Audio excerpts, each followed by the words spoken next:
Well, good morning, everyone. It's great to be back in Southern. I want to say a special thank you to Michael Haken for his warm welcome and to Holly Hammond for doing everything to make the journey here so straightforward.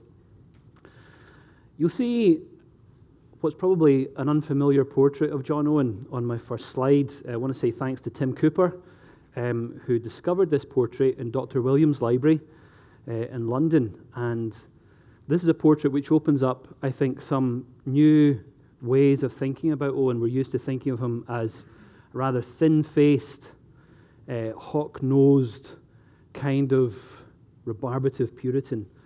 Here, he seems quite cheerful, well-fed, well-dined.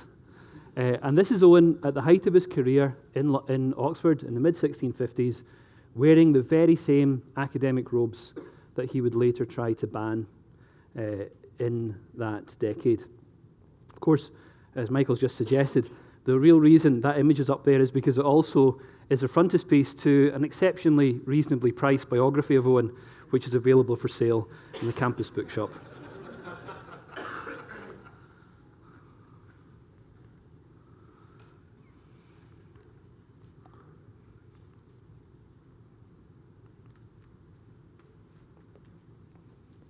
John Owen died on the 24th of August, 1683, believing that the cause to which he had dedicated his life had failed.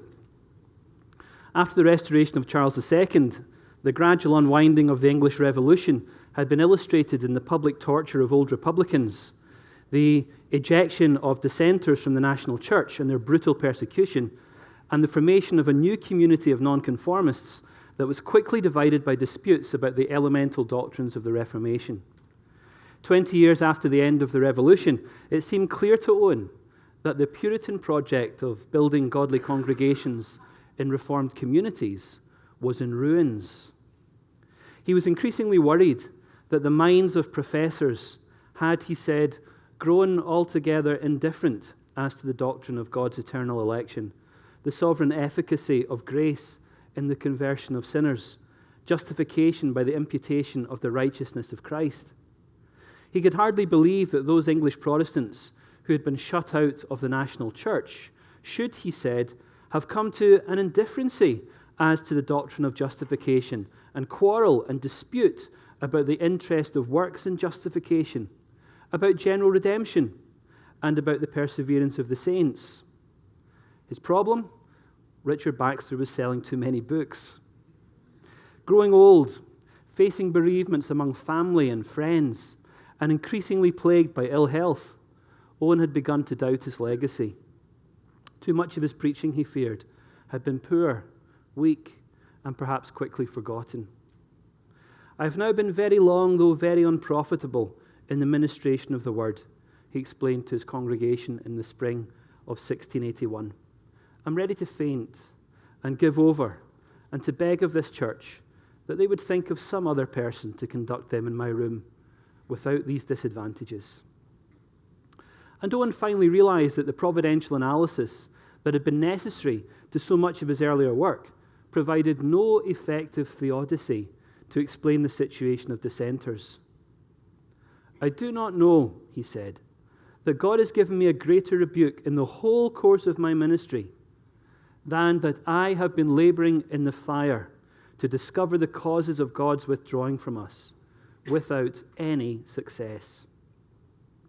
Writing to a friend shortly before his death, Owen reported that he was laboring with age, infirmities, temptations, and troubles, and admitted dreadful apprehensions of the present state of things in the world. God, Owen believed, was withdrawing his presence from his churches and other professors of the gospel, and the decline was to continue. Shortly before his death, some of Owen's work was publicly burned in the university over which he had once been the vice-chancellor. Owen ended his ministry, he felt, in defeat. But he couldn't anticipate his afterlife.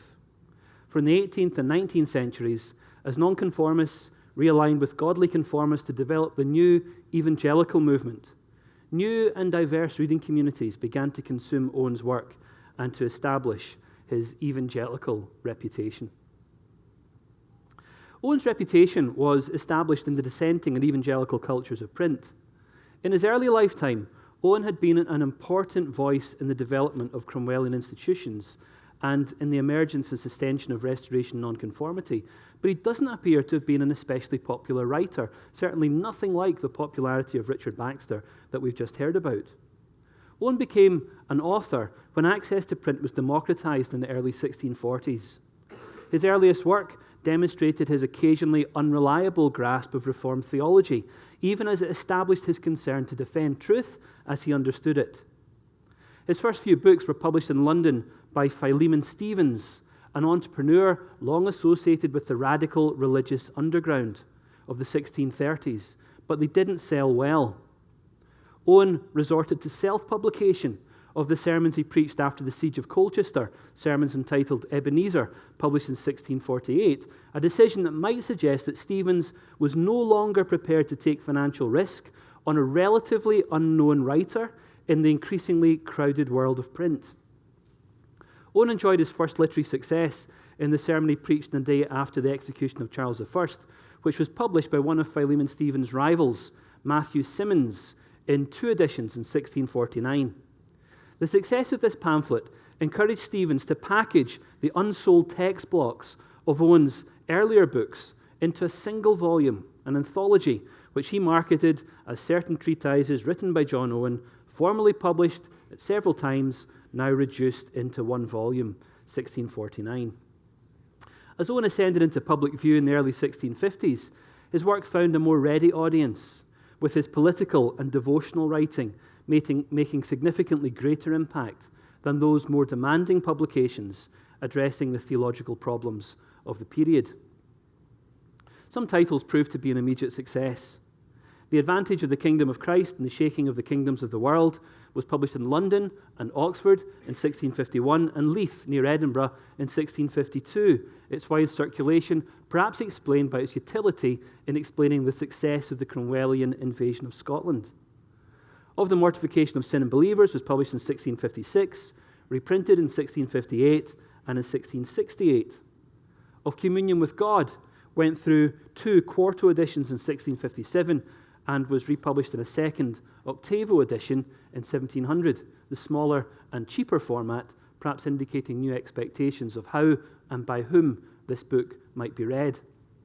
A Peace Offering in an Apology and Humble Plea for Indulgence went through 2 editions in 1667. A Discourse in Evangelical Love was published in 1672, reprinted in 1673, and again in 96. A Brief Vindication of the Nonconformists appeared in 3 editions in 1680. Owen's exposition of Hebrews 6 to 10 was published in 1680 and reprinted in 1681 and 84.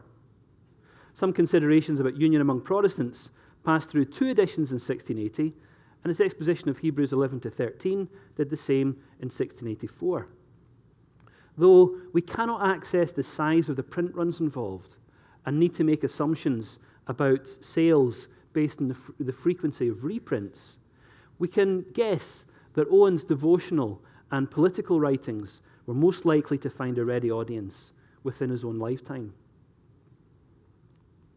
Other of Owen's books took longer to establish their appeal. A Brief Instruction in the Worship of God was published in 1667, republished in 76 and 88. The Exposition of Hebrews 1 and 2 was published in 1668 and went into a second edition only in 1676.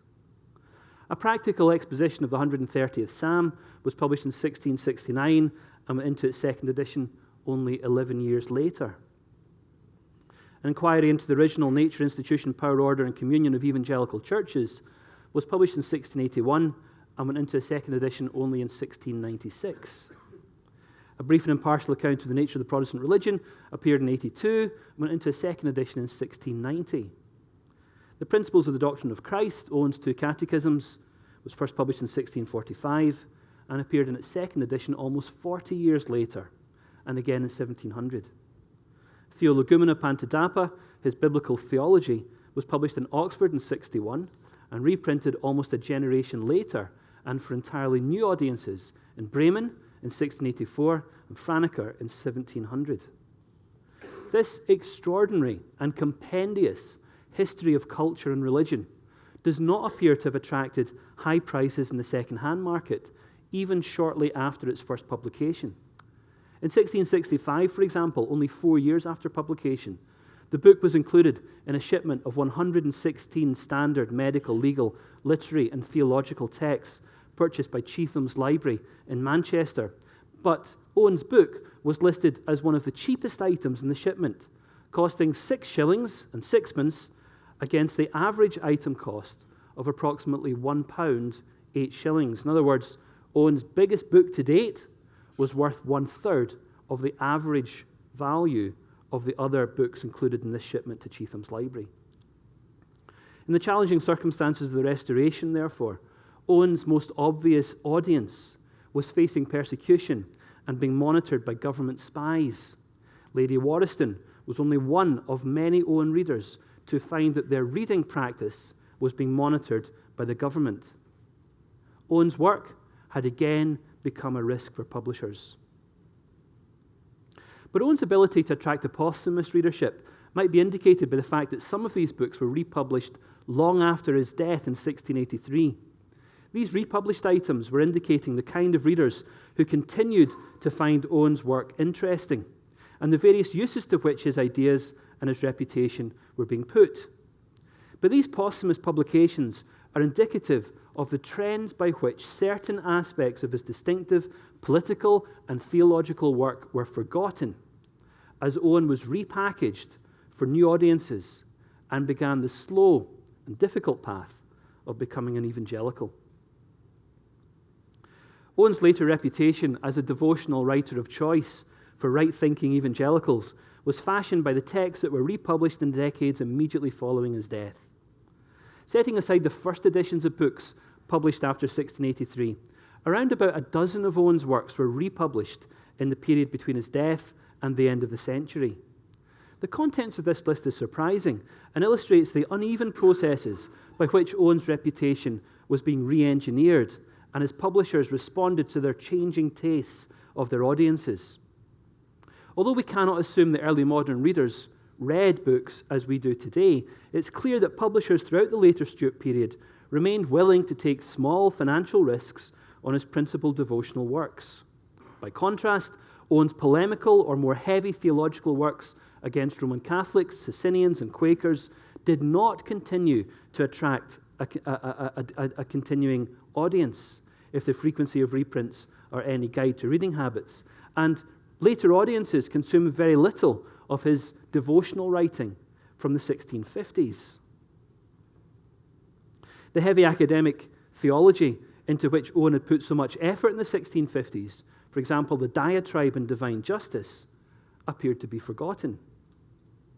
Perhaps surprisingly, Owen's early catechisms, the principles of the doctrines of Christ, in 1645, appeared in a second edition in 1684, 1 year after his death, despite the fact that the catechisms had become in important ways unrepresentative of his mature thought, especially in claiming that adoption, in some sense, was affected by the baptism of infants.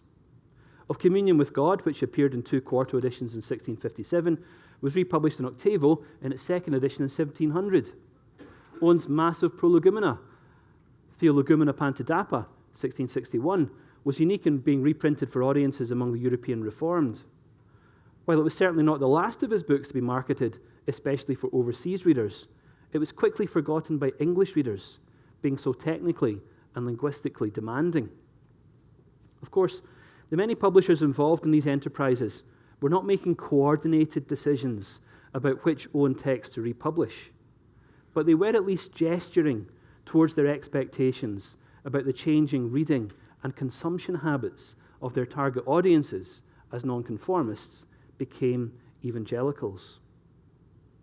For even as English nonconformity continued to evolve, Owen's audience was changing. His congregation, after his death, was led by David Clarkson and Isaac Chauncey. Isaac Watts was appointed as Chauncey's assistant in 1699, and after the senior man's resignation in 1701, became the minister.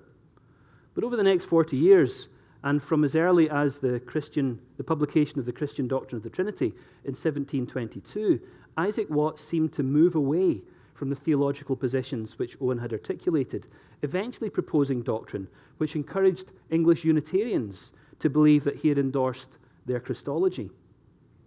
Owen's work found a new audience in members of a very different religious community.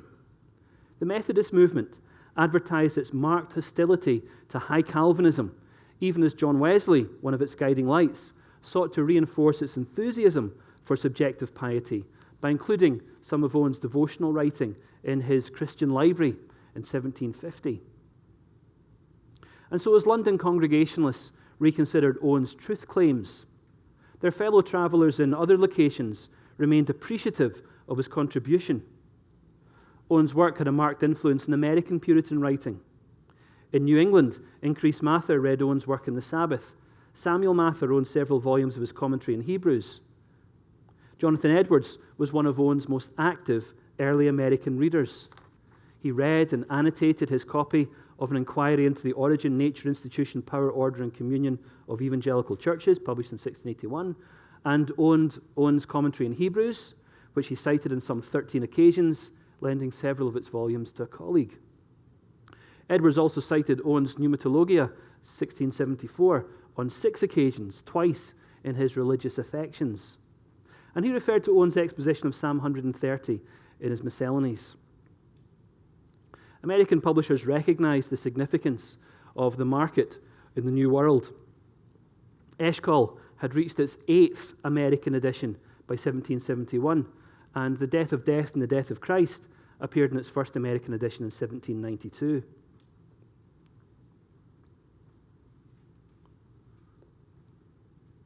Scottish readers also continued to appreciate Owen's theology, and his works became a staple of their religious publishing industry. A second edition of A Humble Testimony to the Goodness and Severity of God, based on an Owen sermon in Luke chapter 13, appeared in Glasgow in 1737, with a third edition following within 20 years. A third edition of The Grace and Duty of Being Spiritually Minded was published in Glasgow by 1756 and was followed by a discourse of the work of the Holy Spirit in prayer. In the same year, another Glasgow publisher published Christologia, which he followed with the doctrine of justification by faith in 1760. That was the first time that Owen's book on justification had been republished in any country, almost 100 years after its first appearance in 1677. There was another flurry of publishers' interest in Owen in 1772, when Meditations and Discourses on the Glory of Christ and Christologia appeared in Edinburgh, and Of Temptation and the Nature, Power, Deceit, and Prevalency of the Remainders of Indwelling Sin in Believers appeared in Paisley. This latter edition may have been that read in January 1779 by the wife of an Anglican rector. She said, "I hope to read it often, that I may transcribe it on my memory and note the many useful remarks contained in it." Hands up anyone else here who's memorized portions of John Owen. Meanwhile, a new volume of collected sermons, 25 Discourses Suitable to the Lord's Supper, was published in Glasgow in 1774 and appeared in a second edition 1 year later with a portrait of the preacher. 2 short catechisms, Owen's 1645 publication, had reached its 12th Glasgow publication by 1783. The market for Owen in Scotland was now strong enough to support the production of much more demanding work, such as his Christology, Glasgow 1790, of Communion with God, Edinburgh, Glasgow 1792. Pneumatologia was published in Glasgow in 1791, and in a second Glasgow edition of 2 volumes 1 year later. In 1798, it appeared in the small town of Falkirk in an edition of 3 volumes. An edition of A Brief Declaration and Vindication of the Doctrine of the Trinity appeared in Glasgow in 1798. These technical, demanding publications bore witness to a remarkable Scottish resurgence of interest in Owen, and its influence may have been felt elsewhere. Owen's work in ecclesiology also began to circulate in Scotland. In the late 18th and early 19th century, these publications, defending, you remember, Congregationalism, came to the aid of those Scottish Presbyterians who were working to resist the influence of patronage within the established church, the right of local landholders to present clergy to congregations of the Church of Scotland, irrespective of the wish of members of the congregation. And so, a view of the nature, order, and communion of the churches of Christ was extracted from Owen's treatise of the evangelical churches and was published to include an appendix on Scripture Presbytery in Edinburgh in 1797. The same kinds of contexts and arguments supported the publication of The True Nature of a Gospel Church and Its Government in Glasgow in 1801. In the 1820s, Scottish readers continued to be interested by Owen's work in practical divinity. An Edinburgh edition of The Grace and Duty of Being Spiritually Minded appeared in 1820. William Collins in Glasgow published The Nature, Power, Deceit, and Prevalency of Indwelling Sin in 1825, with a second edition in 1827, appearing with a preface by Thomas Chalmers. As Chalmers' identification with the Owen corpus suggests, Owen was being co-opted in the evangelical struggle against patronage within the Church of Scotland, with an addition of 2 questions concerning the power of the supreme magistrate about religion and the worship of God, appearing in Glasgow in 1833, and extracts from Owen appearing as the right of the Church in particular congregations to appoint and elect their own pastors and elders, clearly manifested in Scripture, in Edinburgh in 1841, 2 years before the disruption of the Church of Scotland. Owen was not just becoming an evangelical. His literary legacy was being interpreted within particular theological controversies. But other Scottish Presbyterian theologians found Owen a useful tool. James Buchanan was one of a number of divines who continued to engage in a serious way with Owen's thinking in his dispute about the atonement with Thomas Erskine of Linlathen. Their debate was followed by a chapter-length discussion of Owen's reading of the atonement by John MacLeod Campbell in his book on the atonement, published in 1867. MacLeod Campbell took Owen as being typical of his age before entirely dismissing his conclusions.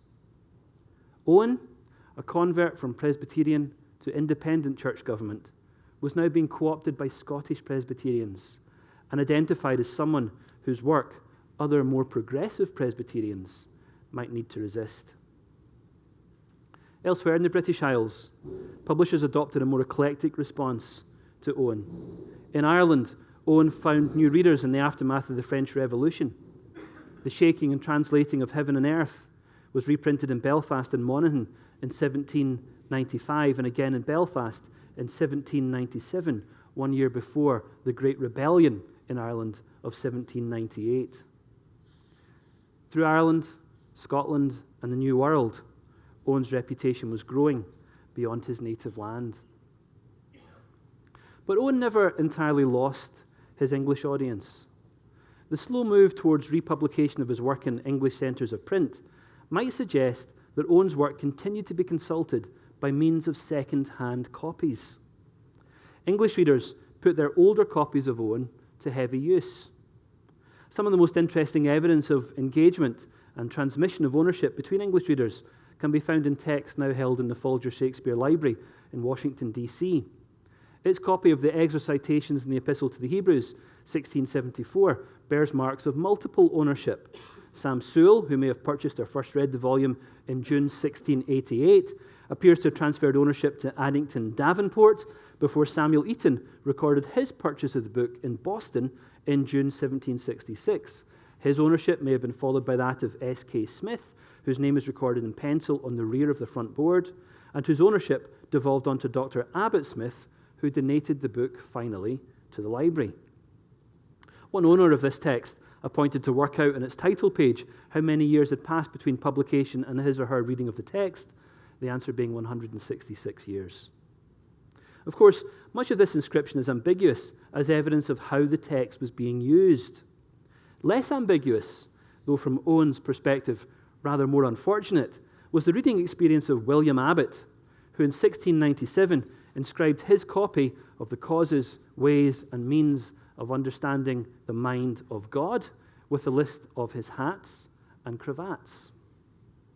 Similarly, the Folger's copy of Owen's first volume of the Commentary on Hebrews is annotated in several hands, apparently over several centuries, with the most recent annotator spending considerable energy comparing the author's chronological computations with those of Joseph Mead, using the margins to jot down lengthy numerical tables and checks on Owen's Latin, while also preparing an additional contents page of matters of prime concern.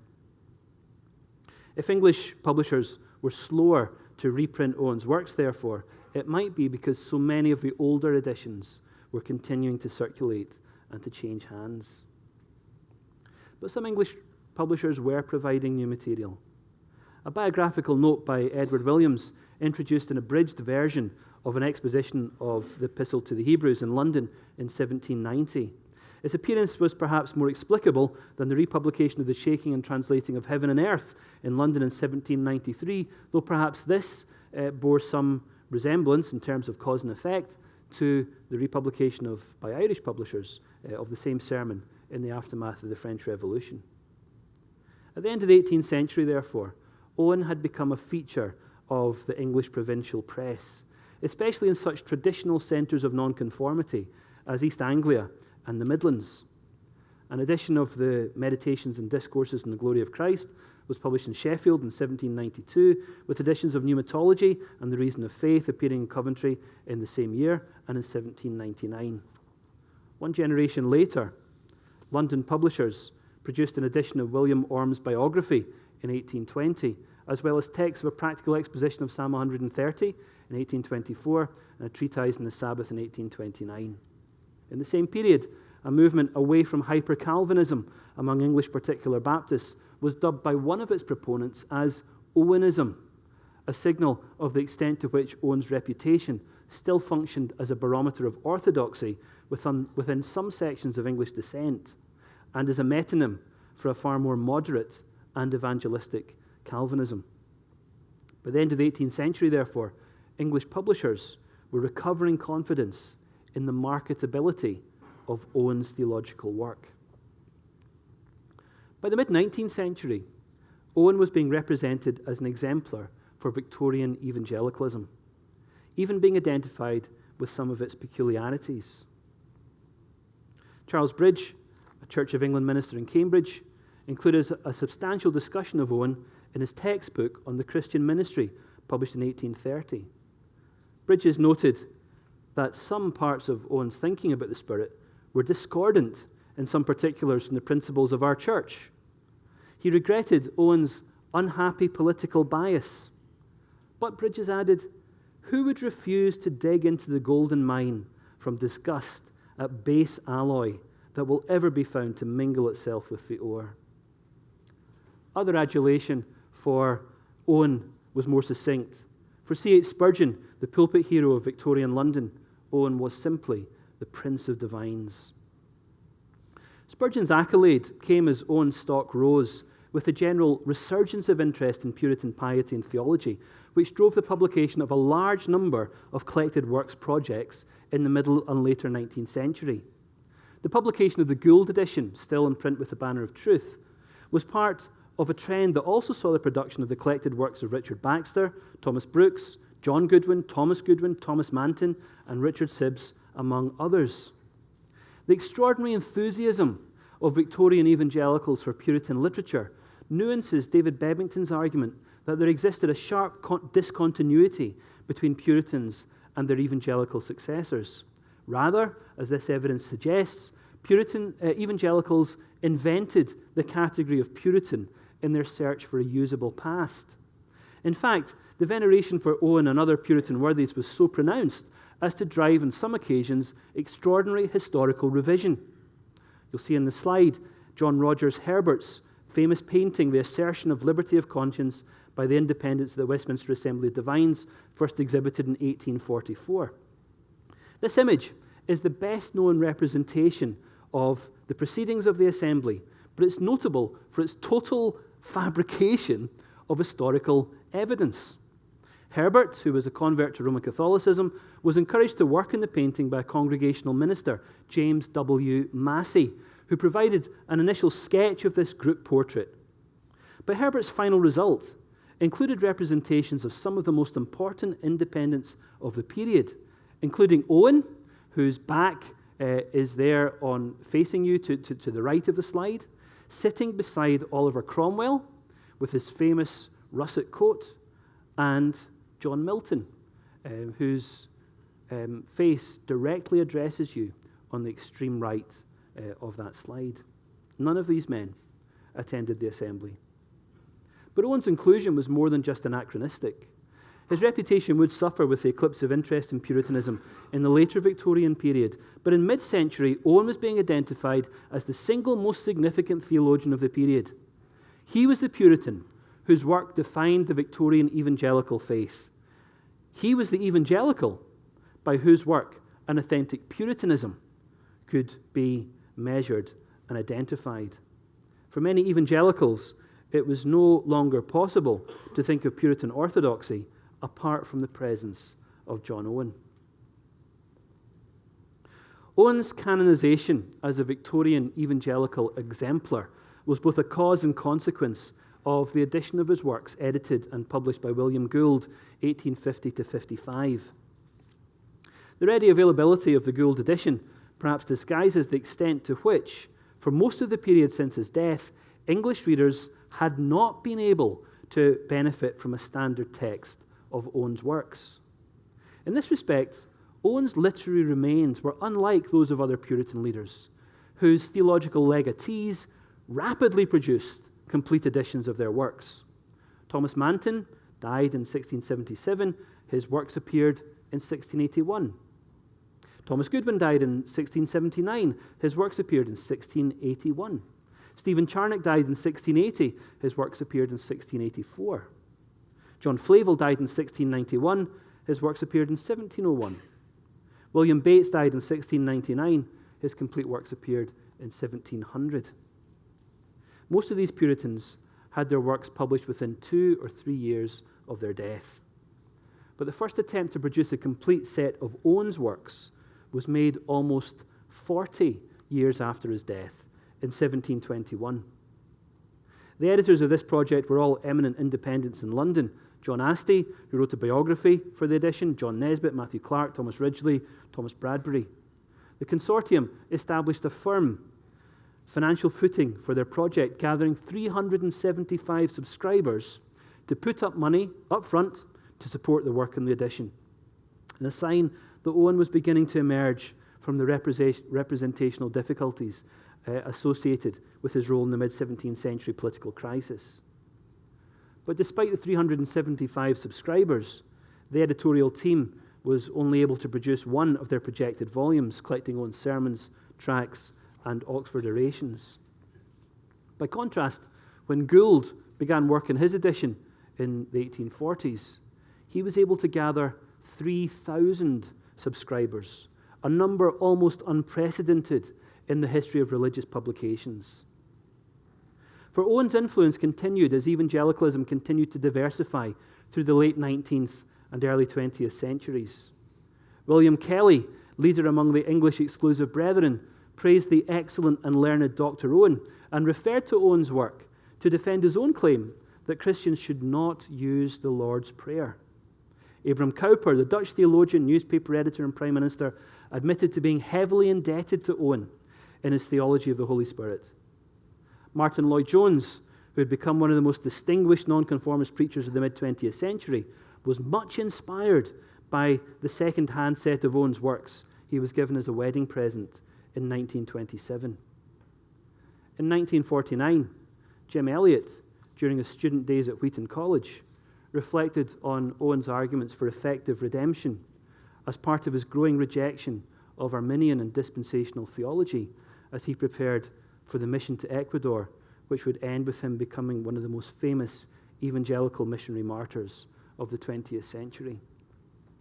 Jim Elliot's discussion of Owen signals the extent to which members of the Brethren movement had preserved an interest in Puritan writings within discursive communities which were often isolated from the broader cultures of evangelicalism.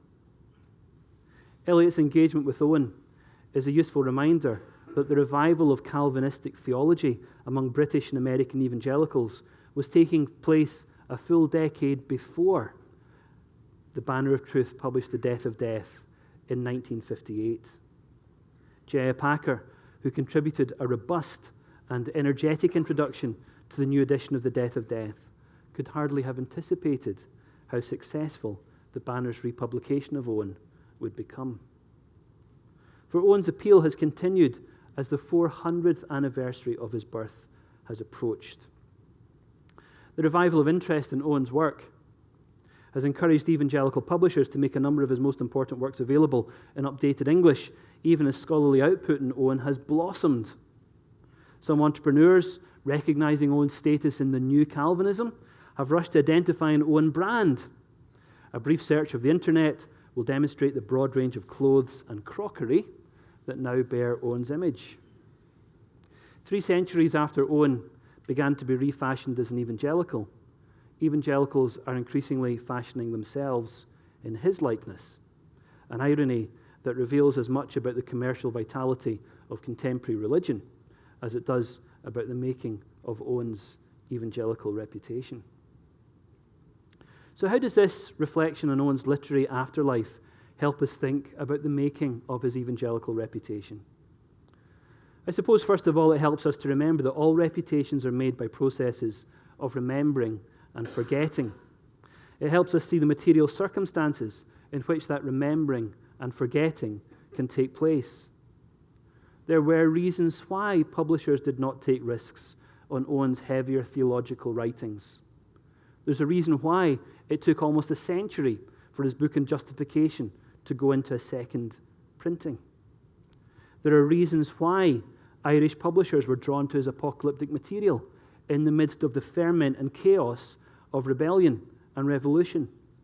There are reasons why Scottish publishers were drawn to his ecclesiological works as they contended for the rights of congregations to elect their own elders. Secondly, this reflection helps us remember the variety of evangelicalism in the 18th and 19th centuries. Too often, the question of the relationship between Puritans and evangelicals assumes that there was no variety in either. In fact, the character of Isaac Watts' evangelicalism could be different in many ways from that of John Wesley, Thomas Chalmers, or William Kelly. But these leaders of English independence, Scottish Presbyterians, and Irish exclusive brethren could all find things to appreciate in Owen's work. Thirdly, this reflection helps us think about the Christian's experience of defeat. John Owen narrowly escaped death at the hands of a brutal, retaliatory restoration regime. But he did not see the Reformation and revival he worked for. He died believing his work had failed. On the 350th anniversary of Owen's birth, in 1956, another reader of Owen was martyred in his quest to take the gospel to the tribes of Ecuador. Neither Owen nor Jim Elliot achieved what they thought to be their goal. But who among us would say they were defeated? Thank you very much.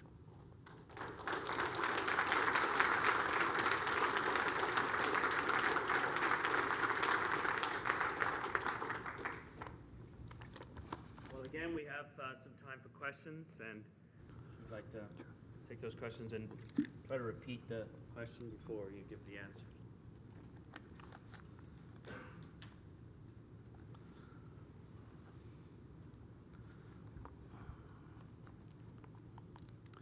Or we can go straight to coffee. Maybe it's Monday morning. So. Yes, thank you very much. Any questions? If not, we'll break. Oh, okay. Yeah, I was wondering if you could give more detail on your view of the rebranding of Owen by evangelicals. Is it fair? Is there twisting of facts? Could you elaborate a little bit? The question is about the evangelical rebranding of Owen. Is it fair? Is there a twisting of facts, etc.? I'm not aware there's any twisting of facts. I think I've learned a great deal from all the work that's been published on Owen, much of which is excellent. I draw attention in particular to Michael Haken's recent book on John Owen and the Christian Life, Tim Cooper's excellent book on John Owen, Richard Baxter and the Reformation of Nonconformity. There's a great deal of incredibly helpful material out there. I suppose what I was trying to do in today's discussion was to think about how Owen was repackaged over several centuries. Nathan Finn is going to talk us through the 20th century reception of Owen in more detail.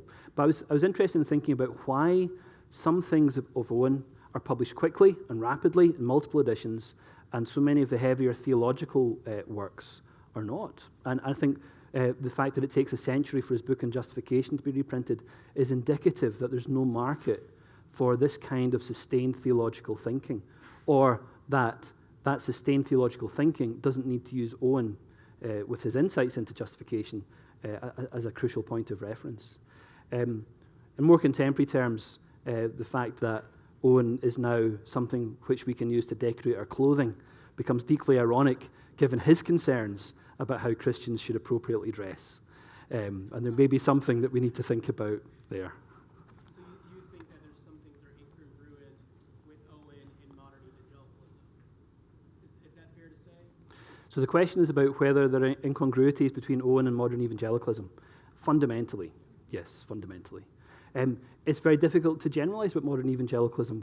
Where is its point of reference? It's like grasping with a jellyfish, isn't it? It's grasping sand. It's everywhere and nowhere at the same time. It believes everything and nothing simultaneously. And I think one of the great things about conferences like this is that we can find anchor points in the past. We don't need to accept everything uncritically, far from it. But it helps us find moments or individuals, such as we heard this morning with Richard Baxter, that we can learn from and I think begin to appreciate the value of church history. Yes? So in your biography, you highlight the scarcity of personal information about Owen, just how close, like he doesn't give a whole lot of his personal thoughts. This may be a long shot, but can you comment on how that scarcity might either help or hinder, just maybe affect this reception? Did it hinder his early reception? Does it aid him to be kind of co-opted and adapted to different circumstances? That's a really interesting question. The question is about whether the lack or abundance of biographical information on Owen affected the way that he was received or read. Very interesting question, because I think today, as readers within evangelicalism, broadly construed, we inhabit a very personality-driven culture where we want to know about the people who write books, and somehow the biographical content of that person's life in some way validates or inspires the experience of reading their work. Early modern readers read in a completely different way. They weren't interested in individuals bearing their souls on paper. This is a modern aberration, really, and it's not something you see a great deal of. There are massive cultural differences between 17th century England and 21st century America, and that I think is one of them. Writing about Owen is liberating because there are so few facts to consider. And, frankly, if you want to write a biography, find someone who said nothing about themselves.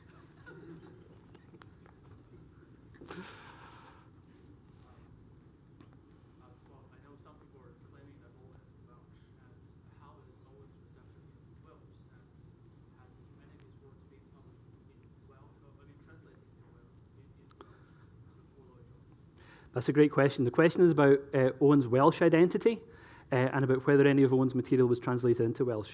There is a good reason why I did not include any Welsh titles in today's presentation, and it's simply because there are no consonants. I have no idea, perhaps Michael could help us on how to pronounce Welsh words. Yes, Owen did come from a Welsh family. He himself was born in Oxfordshire, as was his father before him. You need to go back several generations before there's any Welsh connection in the lineal descent. Owen did have a Welsh uncle who sponsored his education, and he and the uncle fell out whenever the Civil War came, and they adopted support for different sides in that war. Owen did find Welsh readers. Welsh nonconformity has a very distinctive tradition, starting from the 1650s when Baptists and Independents began very enterprising missionary campaigns through the Principality. And so Welsh dissent through the 18th and 19th centuries is strongly driven by the ecclesiological values that would be familiar in a conference like this. And of course then they did look to Owen to validate that or to guide them in that. I simply don't have the language experience to be able to begin to unpack what that might mean, but thank you for the question. Yep. Wondering what was unique about the piety and theology of the Victorian era that caused Owen to have become like the revival notoriety whenever the piety and theology of his own day was similar to that of the Victorian era, yet he didn't experience that. So get your finger on those main Could you just repeat the first part of that question again? The piety and theology, you're talking about the Victorian Yeah. evangelicalism causes resurgence of Owen's works. What was unique about that period, situationally or culturally, that caused that revival whenever in his own day he didn't have such notoriety? That's a really, really interesting question. The question is asking, what was it about evangelical piety in the mid-Victorian period that gave Owen a prominence or republished his works and the works of other Puritans, I guess, in a way that wasn't the case back in the 17th century?